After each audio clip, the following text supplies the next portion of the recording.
It is Wednesday, March the 10th, 2021. This is the Distant Peasant Podcast, and I am your host, Jeff in Georgia. On today's show, Black Reconstruction, Part 1.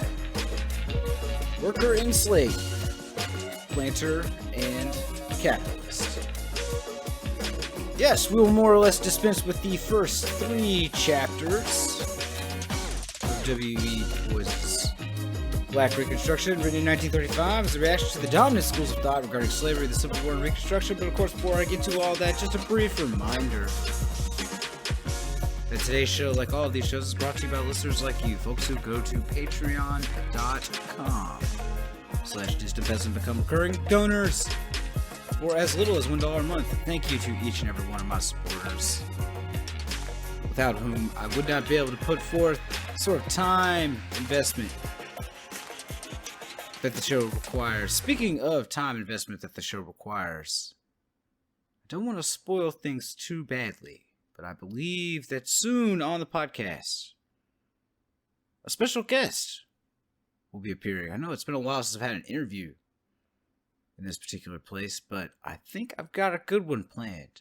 I don't even want to tell you who it is, but it's someone that I think is pretty cool, and I hope that my listeners do too, and we will talk about socialism, Reconstruction, and perhaps whatever else is on our minds soon.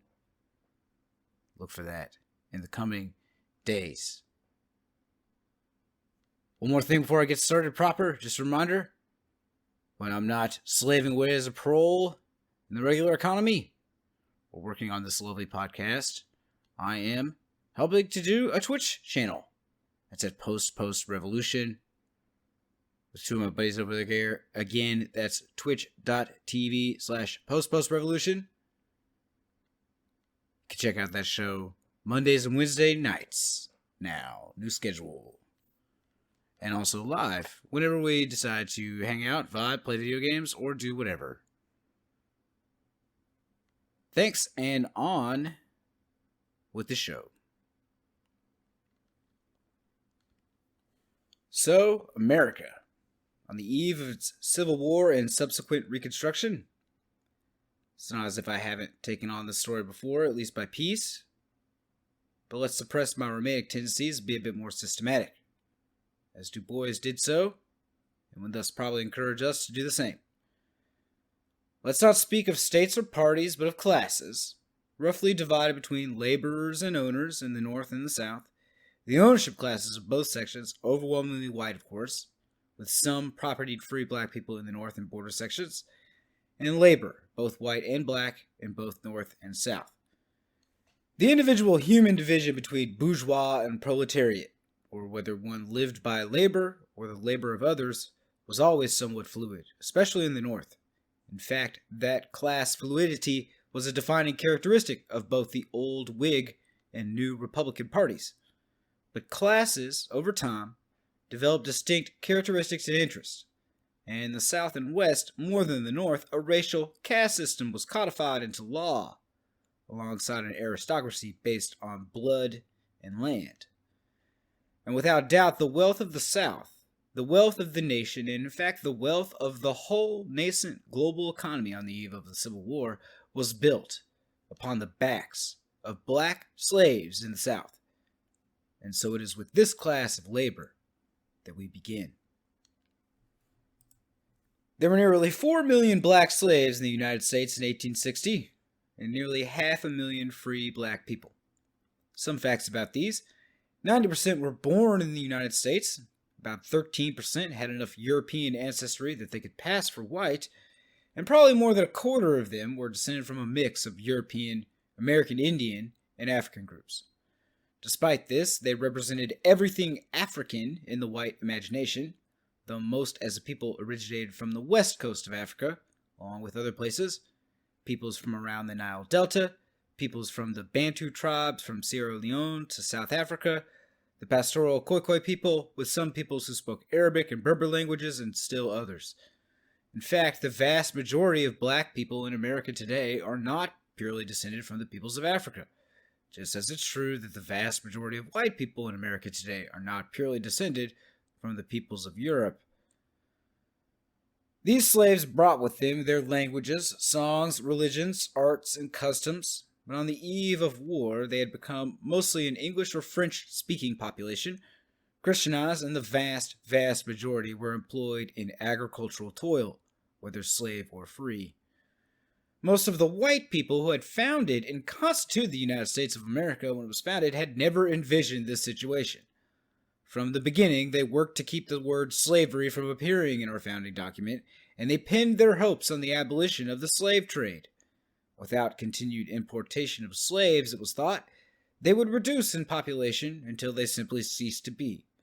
But of course, after the international slave trade was ended, a new domestic slave trade flowing from the upper South and border states down into the deep South would substitute. Then came still more fanciful notions that of course we will free these people in time when they are fit to be freed, and true freedom will mean a return to Africa, to their own lands and countries, for this land is the white man's now, whatever else the country might fight about. What happened instead was that American industry strode ever forward, both deeper and wider. Water and steam were harnessed, and the ages of coal and railroad began. But most importantly, bent at the bottom of the pyramid was the black worker, and those workers supported it all, most crucially, in their mass production of a fiber that could clothe the masses of a ragged world, as Du Bois put it: cotton. The enormous demand for cotton, and yes, a few other agricultural products, coupled with the ability to hypercharge profits with slave labor rather than paid labor, led to new demands and ideas among the planters of the South for land in Florida, Louisiana, Mexico, Cuba, Kansas, and dreams of literal world domination through the massive wealth and power of a great southern empire, complete with a landed nobility and cotton as king. The worker was responsible for the wealth of the South, the wealth of the nation, the wealth of the world. And the idea that white America could and should expand this exploitation based on race increased in popularity. The idea that the presence of free black people was a problem for America remained, but more and more the proposed solution was not transportation, but complete enslavement, the absolute conception in law and society that they were property. As Du Bois quotes the Richmond, Virginia Examiner quite usefully, quote, "Let us not bother our brains about what Providence intends to do with our Negroes in the distant future, but glory in and profit to the utmost by what he has done for them in transplanting them here and setting them to work on our plantations.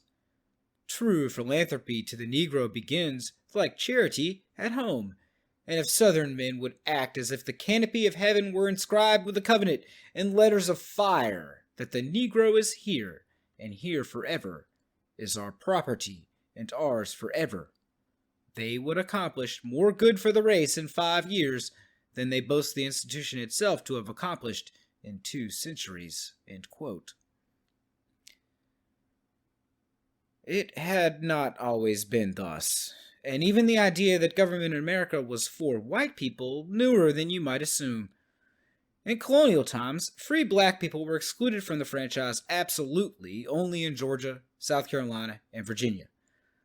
The franchise then, however, was restricted to propertied electors as always, and it is this difference between antebellum and Reconstruction era states of suffrage that will truly be revolutionary. The liberal vision of utopia that all people otherwise qualified should be able to participate in government without being discriminated against based on race or ethnicity has already been achieved more or less in America. But what I might call the socialist vision, that the government include the vast multitudes of those who make their living by their labor, and that through their numbers they should democratically control the wealth of a society, was tried but briefly during Reconstruction, before being abandoned. Anyway, what is it to be a slave, according to Du Bois? Much could be said in answer, but firstly Du Bois puts it thus, quote,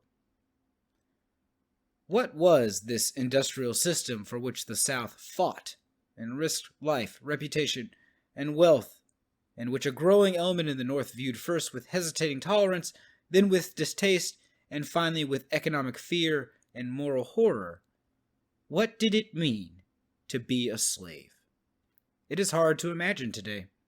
We think of oppression beyond all conception, cruelty, degradation, whipping and starvation, the absolute negation of human rights, or, on the contrary, we may think of the ordinary worker the world over today, slaving 10, 12, or 14 hours a day, with not enough to eat, compelled by his physical necessities to do this and not to do that, curtailed in his movements and his possibilities, and we say here, too, is a slave called a free worker, and slavery is merely a matter of name.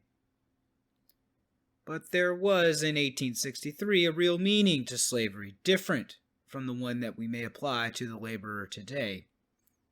It was in part psychological, the enforced personal feeling of inferiority, the calling of another master, the standing with hat in hand. It was the helplessness. It was the defenselessness of family life.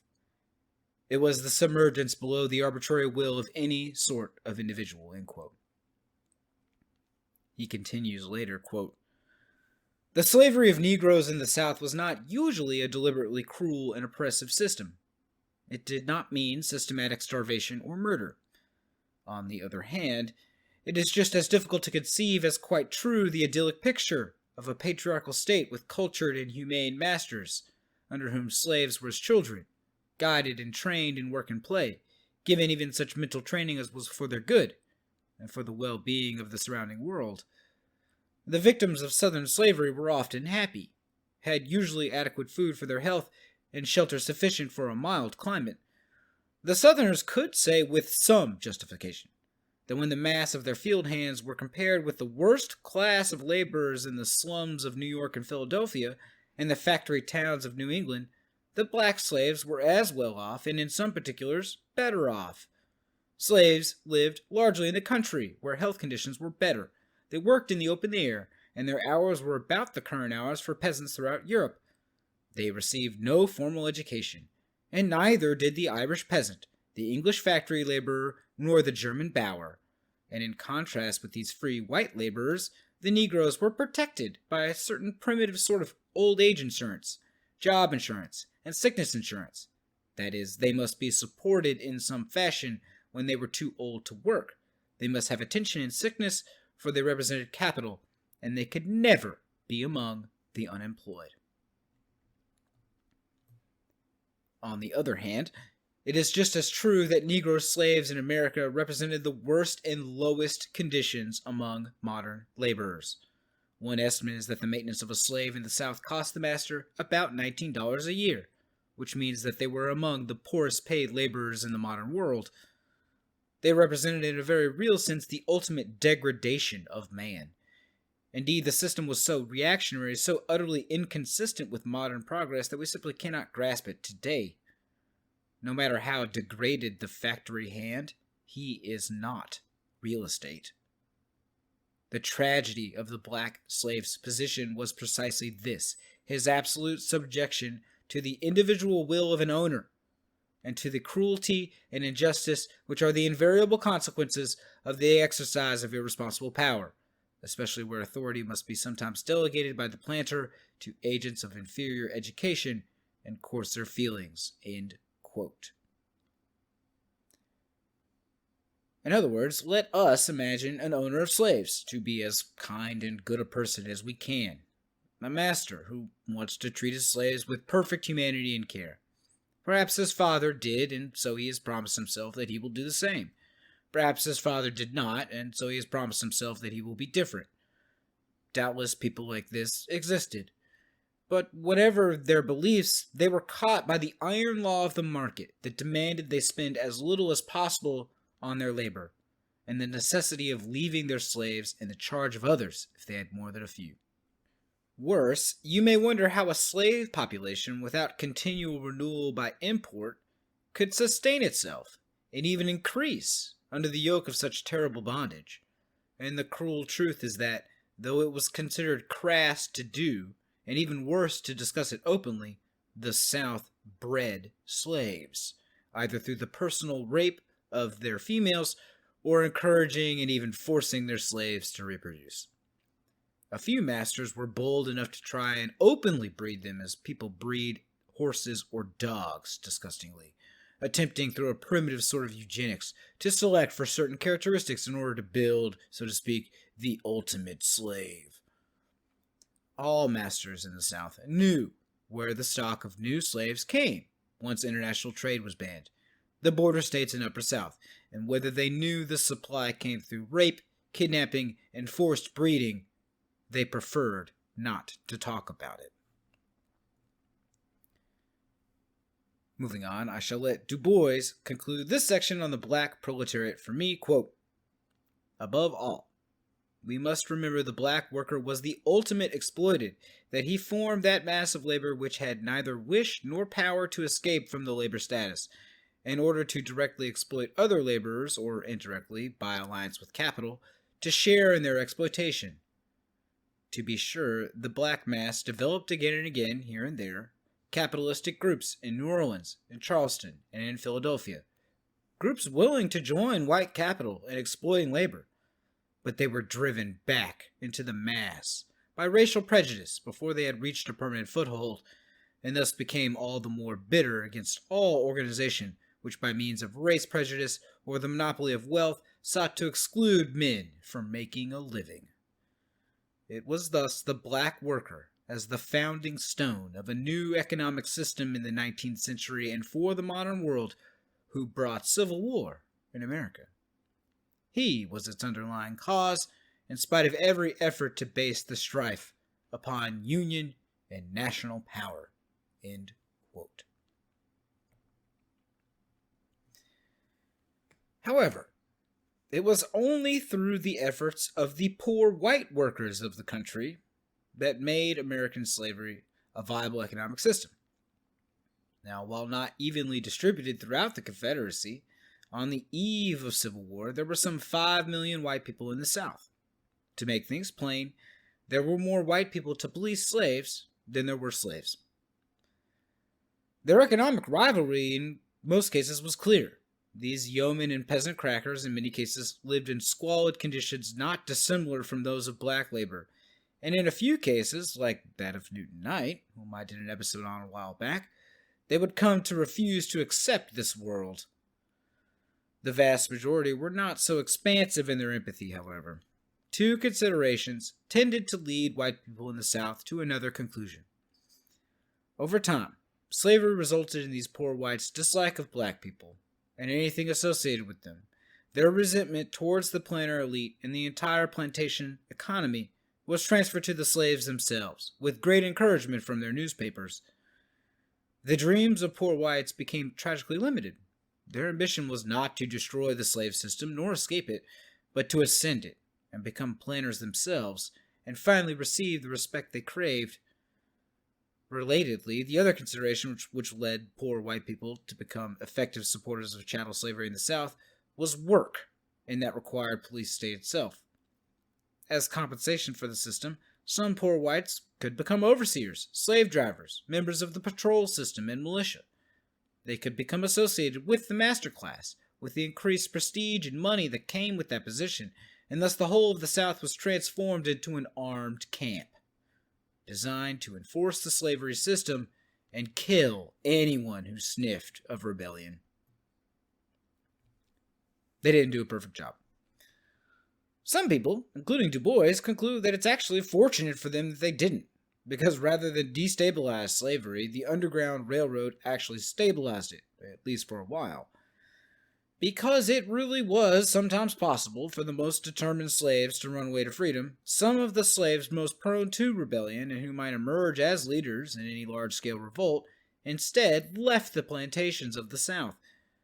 While their loss as potential leaders was some compensation to slavery, these fugitives turned freedmen and their descendants would come to be even more dangerous outside the Southern system, because they were furnishing a leadership for black workers and fueling the energy and growth of Northern abolitionists.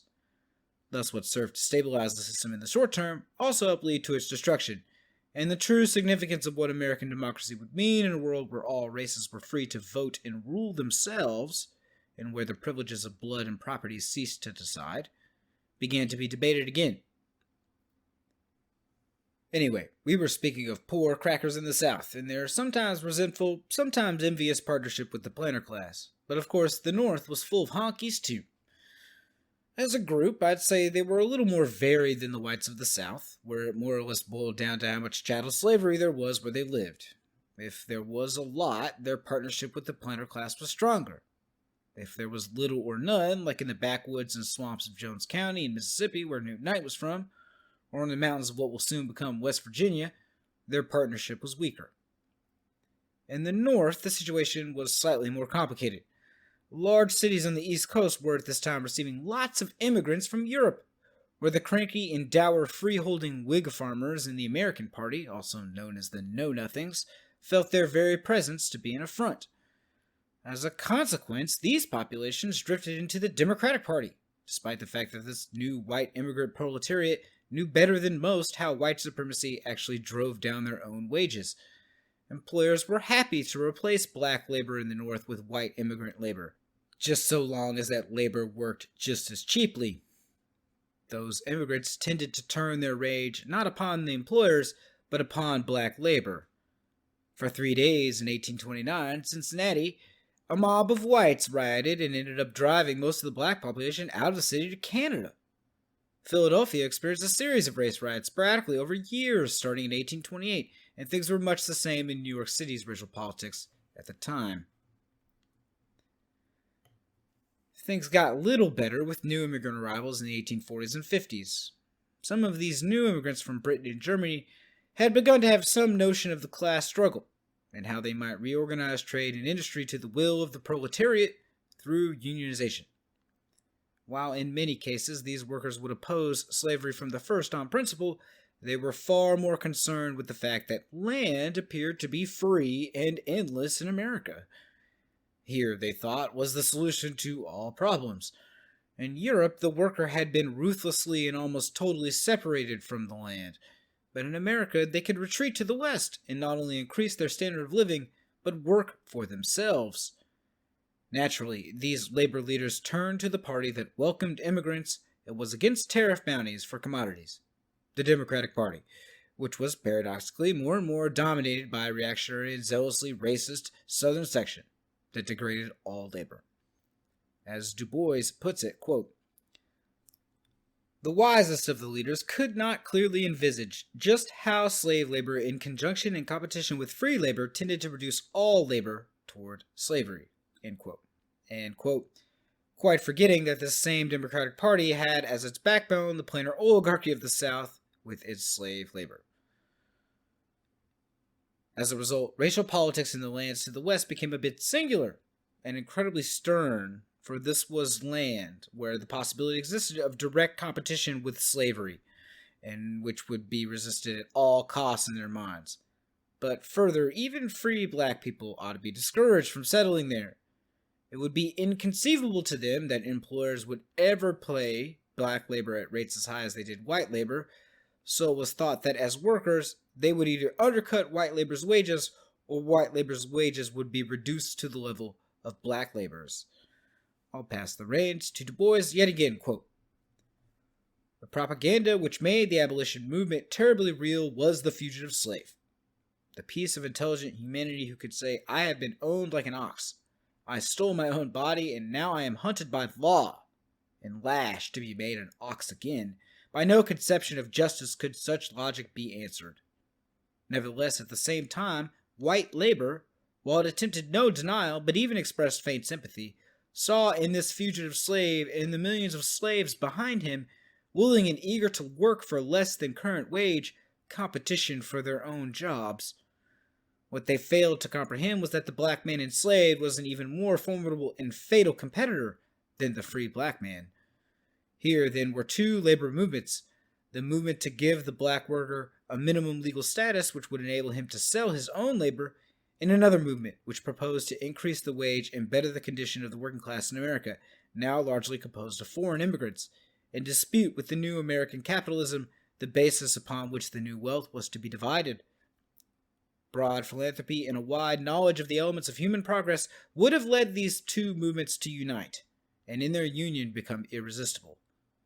It was difficult, almost impossible, for this to be clear to the white labor leaders of the 30s. They had their particularistic grievances, and one of these was the competition of free Negro labor. Beyond this, they could easily envision a new and tremendous competition of black workers after all the slaves became free. What they did not see nor understand was that this competition was present and would continue and would be emphasized if the Negro continued as a slave worker. End quote. Unfortunately, this attitude more or less prevailed among the early white labor leaders associated with Marx. In 1857, their public statements and press materials said little or nothing about slavery. In 1858, they acknowledged slavery and opposed its expansion, but also acknowledged its firmly rooted place in the economy. A small faction in the late 50s did call for the abolition of slavery and the colonization of the black people back to Africa, but not until 1858 did they condemn all slavery in whatever form it might appear, and demanded the hated fugitive slave law be repealed, against the wishes of some of their leaders. Du Bois puts things quite well again, I think, so I shall let him tell you, quote, "Even when the Marxian ideas arrived, there was a split. The earlier representatives of the Marxian philosophy in America agreed with the older Union movement in deprecating any entanglement with the abolition controversy. After all, abolition represented capital. The whole movement was based on mawkish sentimentality, not on the demands of the workers, at least of the white workers. And so the early American Marxists simply gave up the idea of intruding the black worker into the socialist commonwealth at that time. To this logic, the abolitionists were increasingly opposed. It seemed to them that the crucial point was the matter of freedom, that a free laborer in America had an even chance to make his fortune as a worker or a farmer, but on the other hand, if the laborer was not free, as in the case of the Negro, he had no opportunity, and he inevitably degraded white labor.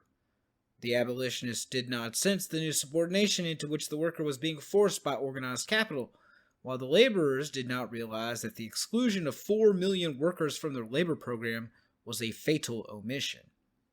Wendell Phillips alone suggested a boycott on Southern goods and said that the great cause of labor was paramount and included mill operatives in New England, peasants in Ireland, laborers in South America, who ought not be lost in sight of sympathy for the Southern slave. In the United States, shortly before the outbreak of the Civil War, there were 26 trades with national organizations, including the iron and steel workers, machinists, blacksmiths, etc. The employers formed a national league and planned to import more workmen from foreign countries. The iron molders started a national strike July 5, 1859, and said, quote, "Wealth is power, and practical experience teaches us that it is a power but too often used to oppress and degrade the daily laborer. Year after year, the capital of the country becomes more and more concentrated in the hands of a few, and in proportion as the wealth of the country becomes centralized, its power increases, and the laboring classes are impoverished. It therefore becomes us, as men who have to battle with the stern realities of life, to look this matter fair in the face. There is no dodging the question. Let every man give it a fair, full, and candid consideration, and then act according to his honest convictions. What position are we, the mechanics of America, to hold in society?" There was not a word in this address about slavery, and one would not dream that the United States was on the verge of the greatest labor revolution it had ever seen. End quote. And against whom would such a revolution, unforeseen as it was, take place? Well, more than anyone else, it would be the Southern planters, the final class of people we will look at today. The Southern planter. Maybe this is shocking or crazy, but in some ways analyzing them is the most difficult for me. I can try to imagine myself a poor cracker of the plains, or a grizzled mountain man isolated and ignorant of the world. I can try to imagine myself a slave yearning to be free, or a freedman yearning for my chance to make my way in the world fairly. Their humanity is obvious to me, this mass of unimportant people, and so I can feel just a little of what they felt. Such stories I've always tried to hold at the center of my intellectual motivation. The planter is different. This was the class with the boot upon those unimportant necks, sometimes directly, sometimes indirectly, and upon a great and monstrous structure of human misery they drank and fucked and sang and ruled. But, monstrous as that structure was, and disgusting as I find them, they were still human. And like the old saying goes, nobody thinks of themselves as a son of a bitch. The idea that this class who benefited most from the slave society they had created in America were people and not devils is both a comfort and a terror, I think. A comfort in that they were not unbeatable monsters, but a terror in that they were not an alien force, but human like us. Darkness may lie in every heart, just as sure as virtue does. Anyway, what shall I say of this planter class? Well, on the eve of the Civil War, their power and culture had descended from many springs, but let's try to be material before getting cultural and talk about the 3/5 compromise. What this really amounted to was extra votes for this planter class, making them a larger part of the basis for national elections. And they mirrored this, and even expanded their advantage and their own schemes for state representation. In many states, population, whatever the color, mattered not at all, and representatives were simply assigned to different counties, towns, districts, and what have you, in order to put control into the hands of whatever planters needed it at the time. In some cases, the houses of representation were divided into a lower house theoretically based on white population, and an upper house based on taxation or property, that is, land and slaves. In other cases, the proportion was mixed, and the southern states counted or didn't count or counted as 3/5 their black populations whenever it suited them. What I'm trying to say is, their slaves were already disenfranchised, so none of these moves, though they involved the slaves quite intimately, were done to them so much as with them, using them. As property, they could be used to build huge piles of wealth, sure, but they also serve as the basis for increased political power, not over their own slaves, over whom their mastery was already certain, but every voter who did not own slaves. With this understanding as old as the U.S. government itself, the planter class first dominated their locales, their states, and the whole of the South. They were making excellent progress in dominating the country before their progress was halted, and they had dreams of dominating the world. And it was all built upon the twin ideas that slaves were property and property was power, not just economically, but politically, codified into law and constitution. With that in mind, what culture and ideas sprung from this arrangement? Du Bois puts things thus, and I confess that this is among my favorite passages in Black Reconstruction. Quote, "The planters who owned from 50 to 100,000 slaves and from 1,000 to 10,000 acres of land came to fill the whole picture in the South, and literature and the propaganda which is usually called history have since exaggerated that picture. The planter certainly dominated politics and social life. He boasted of his education, but on the whole, these Southern leaders were men singularly ignorant of modern conditions and trends and of their historical background. All their ideas of gentility and education went back to the days of European privilege and caste. They cultivated a surface acquaintance with literature, and they threw Latin quotations even into Congress. Some few had a cultural education at Princeton and at Yale, and to this day Princeton refuses to receive Negro students. Yale has admitted a few with reluctance, as a curious legacy from slavery. Many Southerners traveled abroad, and the fashionable European world met almost exclusively Americans from the South, and were favorably impressed by their manners, which contrasted with the gaucherie of the average Northerner. A Southerner of the upper class could enter a drawing room and carry on a light conversation and eat according to the rules, on tables covered with silver and fine linen. They were gentlemen, according to the older and more meager connotation of the word. Southern women of the planter class had little formal education. They were trained in dependence with a smattering of French and music. They affected the latest European styles. They were always described as beautiful, and of course they must do no work for a living, except in the organization of their households. In this latter work, they were assisted and even impeded by more servants than they needed. The temptations of this sheltered, exotic position called the finer possibilities of womanhood into exercise only in exceptional cases. It was the woman on the edge of the inner circles and those of the struggling poor whites who sought to enter the ranks of the privileged who showed superior character. Most of the planters, like most Americans, were of humble descent, 2 or 3 generations removed. Jefferson Davis was a grandson of a poor Welsh immigrant. Yet the Southerners' assumptions impressed the North, and although most of them were descended from the same social classes as the Yankees, yet the Yankees had more recently been reinforced by immigration and were strenuous, hard-working men, ruthlessly pushing themselves into the leadership of the new century.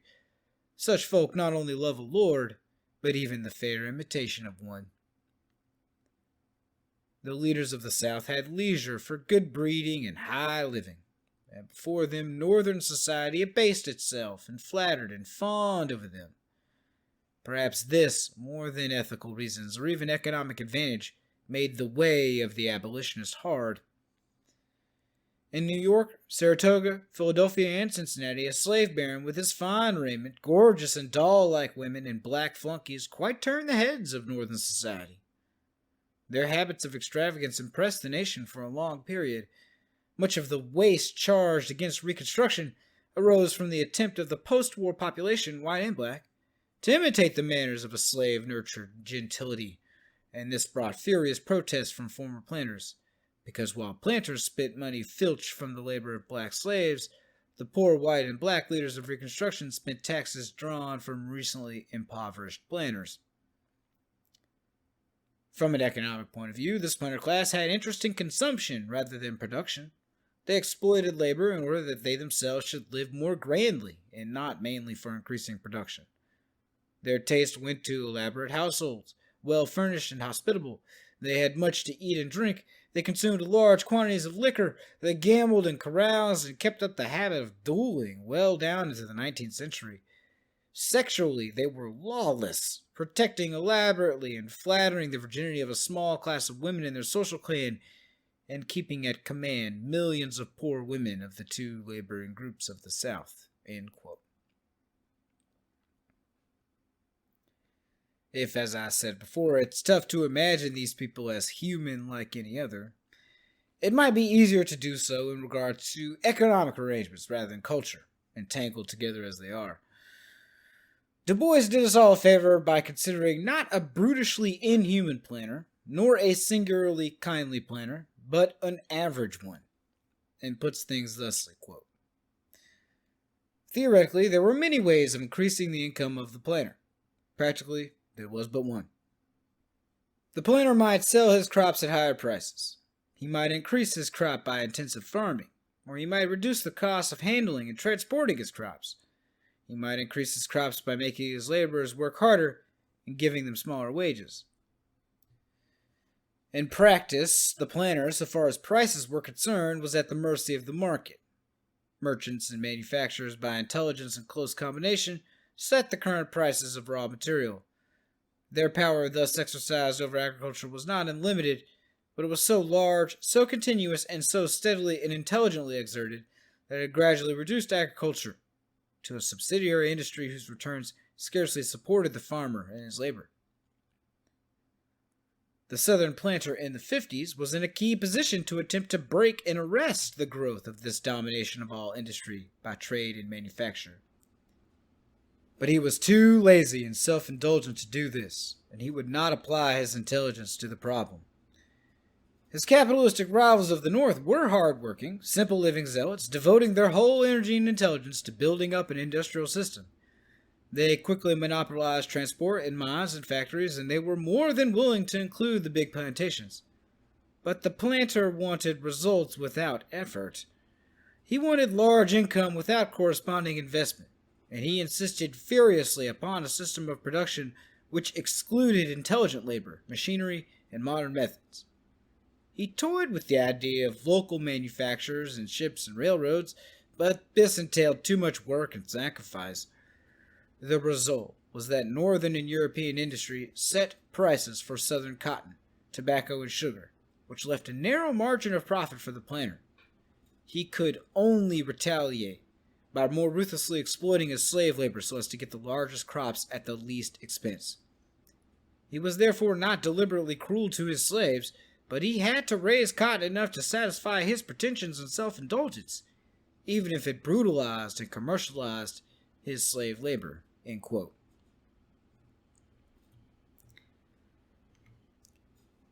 As things progressed closer and closer to the Civil War, and the planter was, in fact, cornered by market forces more powerful than he, what had once been debate between these southern agrarian lords and the growing forces of northern capital and industrialization turned more and more to fights.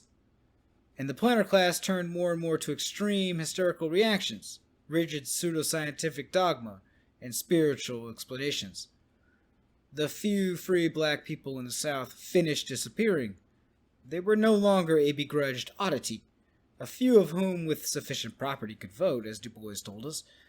They were now an existential threat to a truth that was rising to be held in absolute of the inferiority of black people, and that their only proper place was as slaves.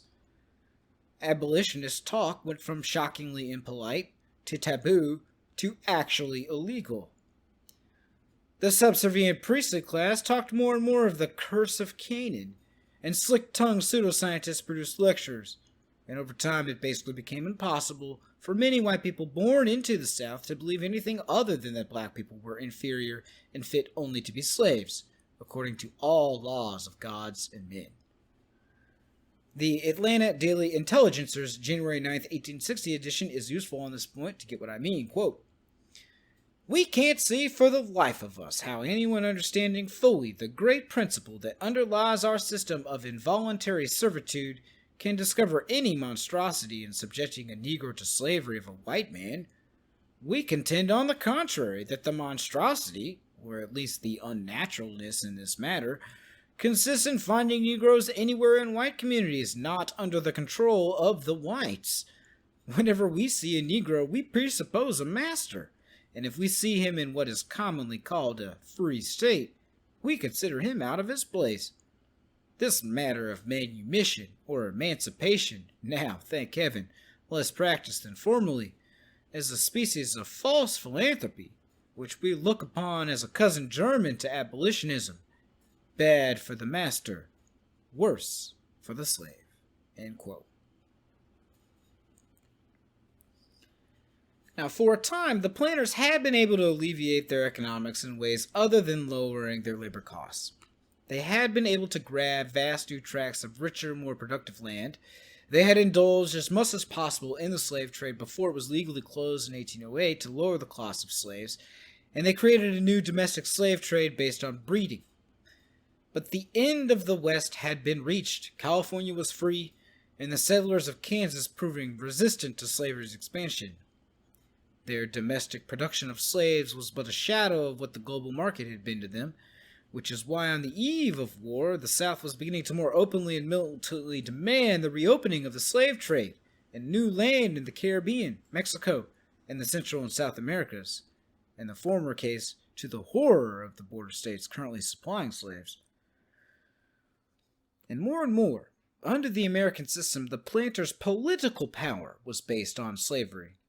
Limiting it or abolishing it was almost unthinkable to them, and to their credit, they had many years of American law and tradition on their side in this foundational source of their power under the Constitution. It had been their terrible and evil price, the Three-Fifths Compromise, for joining the Union, and was the cornerstone of their own systems of government, that those with slaves got more votes and political power than those without. And they used this not just to dominate black slaves, but everyone in the South. As Du Bois writes, quote, "Thus the planters of the South walked straight into the face of modern economic progress. The North had yielded to democracy, but only because democracy was curbed by a dictatorship of property, an investment which left in the hands of the leaders of industry such economic power as ensured their mastery and their profits. Less than this they knew perfectly well they could not yield, and more than this they would not. They remained masters of the economic destiny of America, In the South, on the other hand, the planters walked in quite the opposite direction, excluding the poor whites from nearly every economic foothold, with apparently no conception of the danger of these 5 million workers who, in time, overthrew the planters and utterly submerged them after the Civil War. And the South was equally determined to regard its 4 million slaves as a class of submerged workers, and to this ideal they and their successors still cling. End quote. Before we conclude with the planters, we should address one final element of their class's mindset regarding their slave society, one which held in it the seeds of their own destruction. Consider a question. Is it natural for humans to have mastery over other humans? I'm not talking about literal children, but other human beings. And by natural, I don't mean anything moral exactly. What I mean is, are we good for it? Or is it good for us, as a species, generally speaking, to possess such mastery?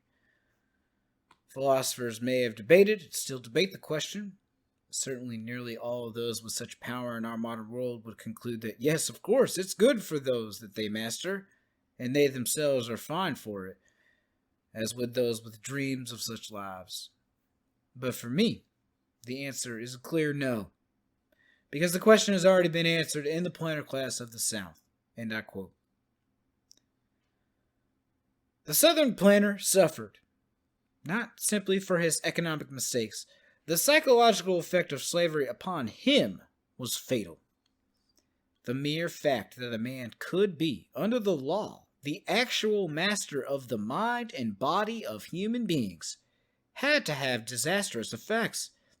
It tended to inflate the ego of most planters beyond all reason. They became arrogant, strutting, quarrelsome kinglets. They issued commands, they made laws, they shouted their orders, they expected deference and self-abasement, they were choleric and easily insulted.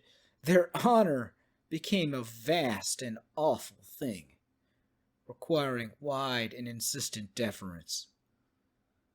Such of them as were inherently weak and inefficient were all the more easily angered, jealous, and resentful, while the few who were superior, physically or mentally, conceived no bounds to their power and absolute prestige. As the world had long learned, nothing is so calculated to ruin human nature as absolute power over human beings." End quote.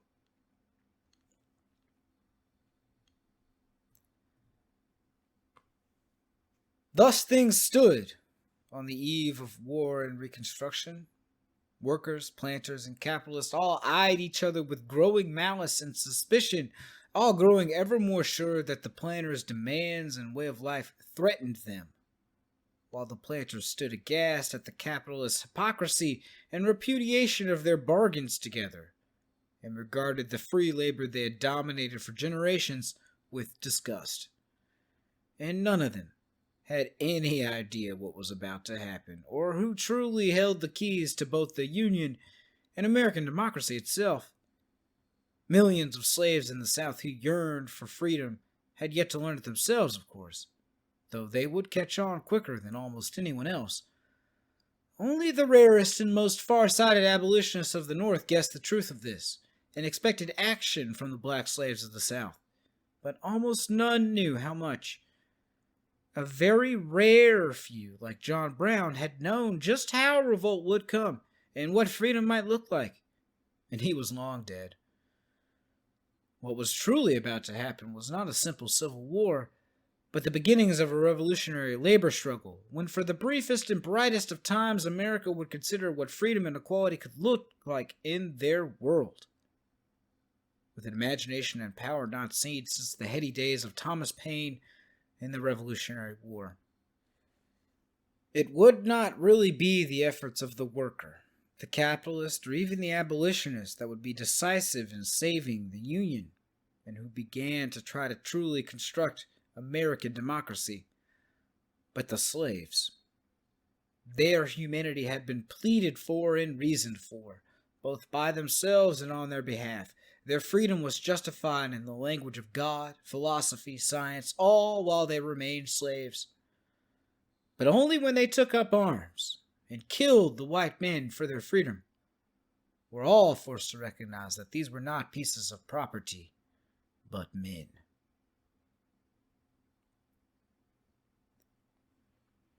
Thank you for listening. I hope that you enjoyed that.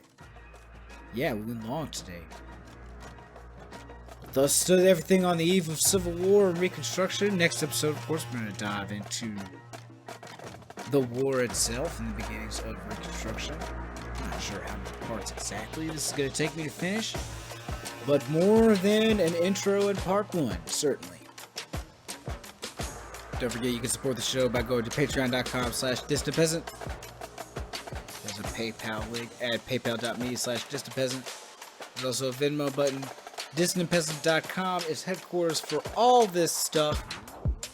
Check me out on Twitter at JeffStudios. And finally, most importantly, twitch.tv/postrevolution. I love doing that show with my buddies, Kenny and Robra. Please check that out. Give it a follow. See